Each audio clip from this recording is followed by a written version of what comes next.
आज की वीडियो एक बहुत ही famous book think and grow rich का पार्ट 1 होने वाली है। इस बुक के अंदर नेपोलियन हिल ने एक्सप्लेन किया है 12 ऐसे स्टेप जो कि तुम्हें रिच बनने के लिए चाहिए होंगे, जो माइंडसेट शिफ्ट तुम्हें अपने लाइफ के अंदर लाने होंगे सक्सेसफुल, पावरफुल और रिच बनने के लिए। ठीक है, तो स्टार्ट करते हैं आज का वीडियो और स्टार्ट करते हैं स्टेप 1 से। तो सबसे पहला स्टेप है डिज़ायर। देखो, तुम्हें लाइफ के अंदर जो कुछ भी करना है, ठीक है, तुम्हें लाइफ के अंदर जितनी भी ग्रेट चीज़ अचीव करनी है, तुम्हें उन सब का स्टार्टिंग करना होगा एक चीज़ से, जो कि होगा डिज़ायर, तुम्हारी चाहत या कहीं तुम्हारे सपने, जो कि हम देखते हैं कि मुझे ये करना है, मुझे वो करना है, वो तुम्हें एक बार सोचना होगा। ठीक है, अब ये पर्सन टू पर्सन वेरी कर सकता है, जैसे कि किसी के लिए होगा कि मुझे फाइनेंशियली फ्री बनना है, किसी के लिए होगा कि मुझे एक अच्छा फिजिक डेवलप करना है, किसी को कोई एग्ज़ाम क्लियर करना है, या फिर किसी को सिंगर बनना है, कुछ भी हो सकता है, इस सबके लिए अलग अलग। ठीक है, तो ये डिज़ायर सबसे पहले तुम्हें अपने अंदर लाना होगा। हाँ, मुझे पता है कि अपनी सोसाइटी इस टाइप की होती है इंडिया की आसपास की, कि हम बड़े एम देखने में, बड़े सपने देखने में बहुत हमें हिचकते हैं, हिचकिचाहट होती है, क्योंकि हमारी बचपन से कंडीशनिंग ऐसे हुई है।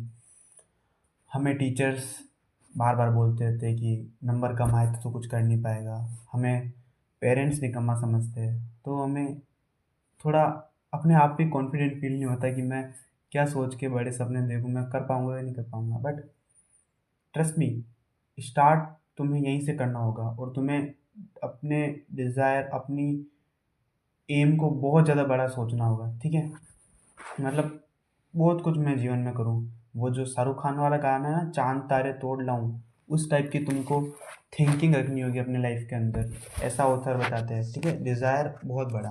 अब देखो, डिज़ायर की बहुत ज़्यादा इम्पोर्टेंस है, और नेपोलियन हिल ने इसे फर्स्ट स्टेप बनाया है। बट क्यों डिज़ायर ही क्यों? कुछ और भी तो हो सकता था, फेथ हो सकता था, इमेजिनेशन हो सकता था, इसे ही क्यों? तो अब हम ये जानते हैं कि डिज़ायर की इम्पोर्टेंस क्या है।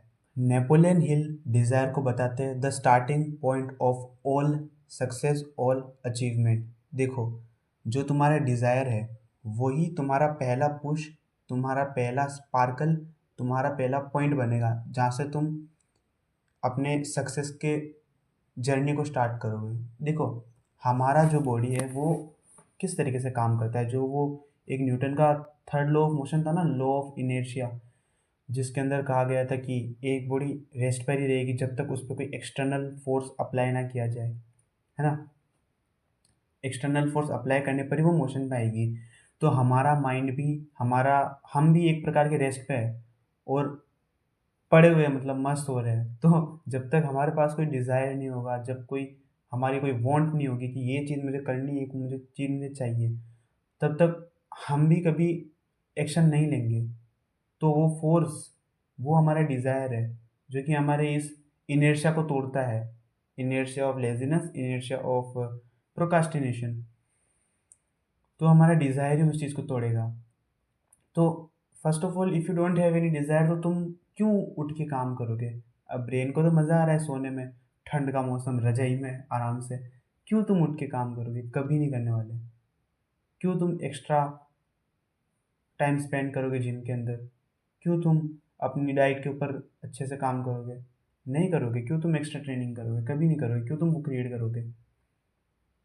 क्यों तुम फाइनेंस के बारे में सीखोगे? तुम कुछ नहीं करने वाले जब तक तुम्हारे अंदर एक डिज़ायर ही नहीं है कि मुझे ये करना है, मुझे वो करना है। जब तुम्हारे पास एक डिज़ायर है तो तुम्हारा माइंड सोचने लगेगा इन अ पर्टिकुलर डायरेक्शन कि मुझे, मेरा ये डिज़ायर है, तो मुझे ये चीज़ अचीव करनी है, तो मुझे इस डायरेक्शन में जाना है। तो इस डायरेक्शन में जाने के लिए अगर तुम्हारे बीच में कोई डिस्ट्रैक्शन आ रहे हैं, कोई ख़राब चीज़ आ रही है, या फिर कोई भी मतलब ऐसी चीज़ आ रही है जो कि तुम्हें अपने डिज़ायर से दूर कर रही है, तो तुम उससे अपने आप को दूर करोगे। आई थिंक तुम्हें समझ में आ रहा होगा मैं क्या करना चाह रहा हूँ, कि अगर फॉर एग्ज़ाम्पल तुम्हारा ड्रीम है, तुम्हारा डिज़ायर है कि मुझे दी ग्रेटेस्ट फिज़िक बनानी, बहुत अच्छी फिज़िक बनानी है, तो तुम्हारा माइंड एक डायरेक्शन में काम करेगा। तुम्हें पता होगा कि तुम्हें फालतू की कैलोरीज़ नहीं खानी, तुम्हें फालतू में कोई ऐसी हरकत नहीं करनी जो कि तुम्हारा टेस्टोस्टेरोन गिराए, जो कि तुम्हारी वीकनेस लाए तुम्हारे अंदर। तो ये जो तुम्हारा एम होगा वो तुम्हारी एनर्जी को, मतलब एक डायरेक्शन में फेंकेगा, वो यहाँ कहाँ नहीं फेंकेगा। हम जो यंग इंसान होते हैं उनके अंदर क्या होती है, खूब सारी एनर्जी होती है। तो एक उस एनर्जी को एक डायरेक्शन में चैनलाइज करेगा, जो तुम्हारा डिज़ायर है कि इस पर्टिकुलर जगह पे मुझे अपनी एनर्जी डालनी है ना। और जब वो एक तुम्हारी मस्कुलिन एनर्जी एक एम के ऊपर जाएगी तो तुम उसे अचीव कर पाओगे, ये बात है। तो ये फ़ायदा होता है एक अच्छा डिज़ायर होने का, जो डिज़ायर तुम्हारे अंदर से आ रहा हो, जो डिज़ायर सोसाइटी ने नहीं फेंका, जो डिज़ायर टीचर्स ने नहीं कहा, जो डिज़ायर पेरेंट्स ने नहीं कहा, जो डिज़ायर तुम्हारे अंदर से आ रहा हो कि ये काम मुझे करना है। अब देखो, तुम्हारे पास एक डिज़ायर है, वो डिज़ायर तुम्हें डायरेक्शन दे रहा है लाइफ के अंदर। अब अगला मैजिक क्या होना होगा देखना। अब तुम्हारा जो ब्रेन है, हमारा जो ब्रेन है, वो क्या होने लगेगा कि न्यूट्रल मोड से सर्चिंग मोड के अंदर शिफ्ट होने लगेगा। देखो, इसे मैं इजीली एक्सप्लेन करता हूँ कि हमारा जो माइंड है उसके अंदर एक सिस्टम होता है, reticular activating system, if I am not wrong. शायद, मुझे तो कोई आइडिया नहीं था, कोई बायोलॉजी का स्टूडेंट को इसका बारे में आइडिया होगा। तो ये किस तरीके से काम करता है कि हमारे दिमाग के अंदर हज़ार थॉट्स आते हैं दिन के अंदर, बेयर मिनिमम 100 चीज़ें तो हमें यहाँ वहाँ जाती हुई दिखती है, ठीक है। हमारा दिमाग सबको इग्नोर करता है ना, किसी को भी इतना सीरियस नहीं लेता। बट जब हमारे अंदर एक डिज़ायर होता है, किसी चीज़ को पाने की चाह होती है, तो उससे रिलेटेड जो बातें हैं, उससे रिलेटेड जो थॉट है, उसे हमारा ब्रेन प्रायोरिटी देने लगता है और वो चीज़ें हमें दिखना स्टार्ट होती है, ठीक है। मान लो तुम्हें एक बाइक खरीदनी है। बाइक का एग्जांपल यामाहा MT-15, ये बाइक है, ठीक है। इसे तुम्हें खरीदना है। तो पहले ये बाइक तुम्हारे दिमाग में नहीं थी, बट जैसे ही तुम्हारा एक डिज़ायर डेवलप हुआ अंदर से कि मुझे खरीदनी है, तुम्हें यहाँ वहाँ मार्केट के अंदर 10 जगह वो बाइक पड़ी हुई चलती हुई दिखने लग जाएगी, नोटिस होने लग जाएगी। क्या जैसे ही तुमने चाहा कि मुझे कर खरीदनी है, वैसे ही लोगों ने खरीद के स्टार्ट कर दिया चलानी? Of course no. तो ये चीज़ तुमने नोटिस करी होगी, जब तुम्हारा ब्रेन उस डिज़ायर के साथ इमोशनली कनेक्ट हुआ, उस तो तुम्हारा जो RAS वाला सिस्टम है, उसने उसे प्रायोरिटी देना स्टार्ट किया और उससे रिलेटेड रिलेटेड बातें यहाँ वहाँ ढूंढना स्टार्ट करने लग गया, ठीक है। फिर जब भी कोई उसके बारे में बात करेगा, तुम्हारा ब्रेन एकदम एक्टिव हो जाएगा। जैसे एक फॉर एग्जांपल, एक सिंगल इंसान की प्रायोरिटी क्या होती है उसके माइंड के अंदर, कि उसे कोई ना कोई तो लड़की चाहिए, ठीक है। तो वो राह चलती को देखने लग जाएगा, उनके बारे में बातें करने लग जाएगा, और जब कहीं ना कहीं फीमेल्स के बारे में बात हो रही है तो वो इंटरेस्ट लेने लग जाएगा, ठीक है। ये चीज़ होती है। तो ये सीन होता है RAS के साथ में, रेक्टिक्यूलर एक्टिवेटिंग सिस्टम के साथ में, कि जब तुम्हारे अंदर कोई डिज़ायर होता है तो वो उस डिज़ायर को प्रायोरिटी देके उससे रिलेटेड थॉट्स डालने लगता है। अब इसका फ़ायदा यहाँ कैसे हुआ कि जब तुम्हारे पास में एक डिज़ायर है कि मुझे लाइफ के अंदर ये चीज़ें करनी है, तो तुम्हारा ब्रेन ऑटोमेटिकली उसके रिलेटेड अपॉर्चुनिटीज़, उसके रिलेटेड आइडियाज़ तुम्हारे अंदर लाने लग जाएगा, ठीक है। हाँ, तो जब तुम्हारा ब्रेन तुम्हारे डिज़ायर को लेकर सीरियस होगा, तो तुम ऑटोमेटिकली उससे रिलेटेड चीज़ें नोटिस करने लगोगे। जैसे कि तुमने अपने ब्रेन को बोल दिया कि मुझे सक्सेसफुल होना ही है, तो इसका परिणाम क्या होगा कि तुम ऑटोमेटिकली जो सक्सेसफुल लोग हैं उनकी हैबिट्स को नोटिस करने लग जाओगे। तुम जो पहले यूट्यूब पे रैंडम सीट्स देखते थे, तो अब तुम कोई काम की पॉडकास्ट, काम की चीज़ें देखने लग जाओगे। तुम अपने दोस्तों के पास जब बैठोगे तो तुम उनसे भी कहीं ना कहीं ये बातें करना स्टार्ट करोगे, है ना। जैसा एक जिम एडिक्ट बंदा होता है ना, जिम रैट, तो वो उसका डिज़ायर होता है कि मुझे अच्छी फिजिक अचीव करनी है, तो उसकी बातें भी यही होती है, ठीक है। छोटी से छोटी बातों पे ध्यान देने लग जाओगे, जो कि तुम्हें कहीं ना कहीं प्रोग्रेस करने में हेल्प कर रही हो। और ये चीज़ इतनी प्यारी होती है ना भाई, ये मतलब तुम्हें वो जो बुरी संगत होती है ना, मतलब बेकार लोगों की, उससे तुमको बहुत दूर रखने में हेल्प करेगा। जब यू हैव अ डिज़ायर, ठीक है। मुझे पानी पीना था। तो मैं ये कह रहा था कि जब तुम्हारा ब्रेन तुम्हारे डिज़ायर को सीरियस ले लेगा, तो तुम छोटी छोटी बातों को भी नोटिस करोगे, जो कि तुम्हें कहीं ना कहीं प्रोग्रेस करने में हेल्प करेगी, है ना। तुम्हारा माइंड इस टाइप के लोगों से अट्रैक्ट होगा जो कि अपने लाइफ के अंदर कुछ ना कुछ कर रहे होंगे, मतलब लाइक माइंडेड पीपल से तुम्हारा माइंड अट्रैक्ट होगा। और ये जो चीज़ है ना भाई, इतनी ज़्यादा सही है ना, मैं क्या बताऊँ। मतलब तुम वो जो बुरी संगत होती है ना चूतिए लोगों की, उससे तुम थोड़ा बच के रहोगे, और it will help you to grow further in life. तो ये एक एडवांटेज है इस रेक्टिकुलर एक्टिवेटिंग सिस्टम का। तो ये this is basically the power of your subconscious mind, है ना। तुम्हारे सबकॉन्शियस माइंड ने उस चीज़ को सीरियस ले लिया। और हमें पता है ये बात कि अगर एक बार वो किसी एम को सीरियस ले ले तो वो उसे फिजिकल रियलिटी में कन्वर्ट करने लगता है, ठीक है। एक बार बस तुम्हारा डिज़ायर तुम्हारे ब्रेन के लिए सीरियस होना चाहिए, फिर आगे जाकर तुम्हारी लाइफ बदल जाएगी, मतलब एक पुनर्जन्म टाइप की चीज़ हो जाएगी तुम्हारी। और the last and the most beautiful point है डिज़ायर का इज डिज़ायर क्रिएट्स रेजिलियंस। तो अब तुम्हारा जो डिज़ायर है वो तुम्हारे माइंड ने भी एक्सेप्ट कर लिया है, ठीक है। वो इमोशनली कनेक्ट हो गया है इससे। तो इससे एक चीज़ डेवलप होती है जिससे बोलते हैं रेजिलियंस। रेजिलियंस क्या होती है? वो जो नेवर गिविंग अप वाला एटीट्यूड होता है ना, कि लाइफ में फेल होते जा रहे हैं फिर भी हम बार बार ट्राई किए जा रहे हैं, ठीक है। हार ही नहीं मान रहे, मुझसे तो हो ही जाएगा, वो एक को कॉन्फिडेंस होता है।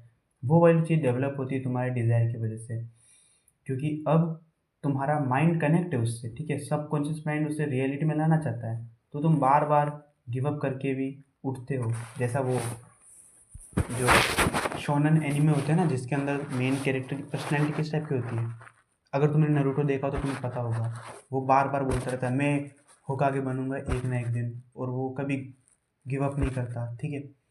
हार नहीं मानता। जो पोकेमोन का ऐश कैचम था, ठीक है, क्या याद आ गया मतलब, हाँ। तो वो बार बार कहता रहता था कि मुझे पोकेमोन मास्टर बनना है, और बार बार फेल होकर वो ट्राई करता रहता था। जो एरन येगर था, ठीक है, उसका फ्रीडम कितना बड़ा डिज़ायर था, ठीक है, तो उस फ्रीडम को पाने के लिए उसने क्या कुछ नहीं कर दिया। ये चीज़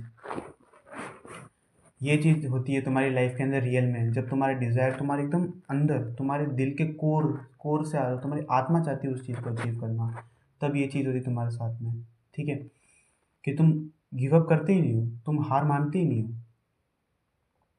जो जैसी स्टोरीज होती है ना मोटिवेशन वाली, वो जो एनिमेज होते हैं, एनिमे की मूवी होती है, उस टाइप की पर्सनैलिटी तुम्हारी बन जाती है।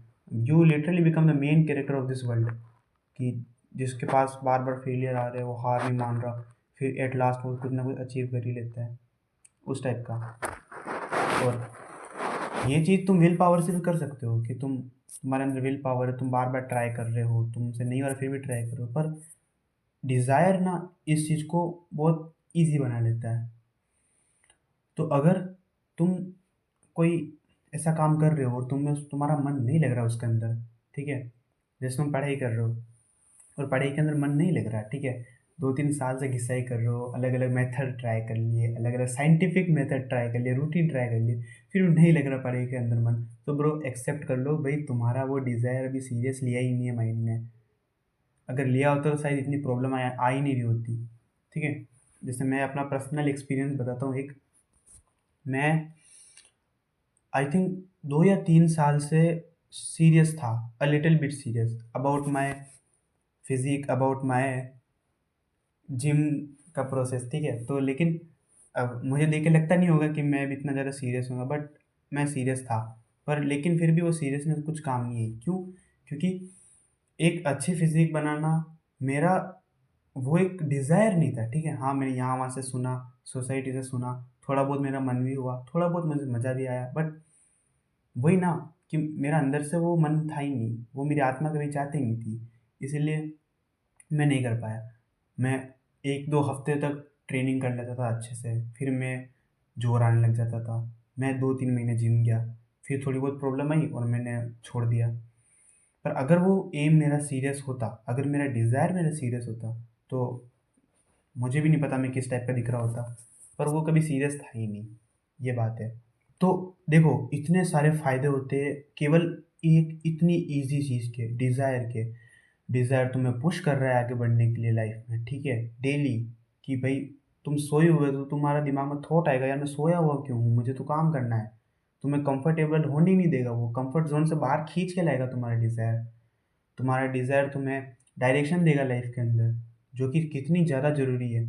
आजकल के वक्त में डायरेक्शन है ही नहीं लोगों के पास, मेंटल क्लियरिटी नहीं है, कहाँ जा रहे हैं, क्या कर रहे हैं, कुछ भी किए जा रहे हैं, किसको इम्प्रेस करने के लिए स्टोरी लगाए जा रहे हैं, चेस किए जा रहे हैं, डीएम किए जा रहे हैं। हाँ, तो मतलब ये सब चल रहा है। उस टाइप की सोसाइटी में तुम्हारे पास क्लियरिटी होगी तुम्हारे डिज़ायर की वजह से, तो देख लो, तुम तो मतलब कच्चा चबा जाओगे 90% लोगों को। और तुम्हारा डिज़ायर तुम्हें न्यू आइडियाज़ दे रहा है, न्यू चीज़ें ट्राई करने के लिए बोल रहा है, ठीक है।